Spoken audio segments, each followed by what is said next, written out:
নমস্কার, আমি ডক্টর বিটি বর্মন।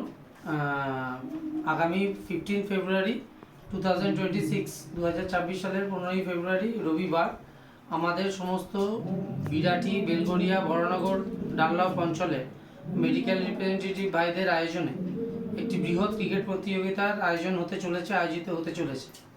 এই ক্রিকেট প্রতিযোগিতা যাতে সর্বাঙ্গীনভাবে সফল হয় সেই প্রার্থনা করি, সেই আশা করি আপনারা সবাই এই ক্রিকেট উৎসবে, এই মহোৎসবে যোগদান করে এই ক্রিকেট উৎসবকে আরও সফল করে তুলবেন। এবং যারা আমাদের মেডিকেল রিপ্রেজেন্টেটিভ বাইরা, তাদের সাথে আমরা যারা ডাক্তারবাবুরাও আছি, যারা যোগদান করছি, তাদেরকে সাথে থেকে তাদের মনোবল আরও বাড়িয়ে তুলবে। আশা করি এবারের এই ক্রিকেট প্রতিযোগিতা, এই বেলগড়িয়া প্রিমিয়ার লিগ আগের সববারের থেকেও যেন আরও দ্বিগুণ সাকসেসফুল হয়, আরও দ্বিগুণভাবে তার যেন নাম যশ ছড়িয়ে।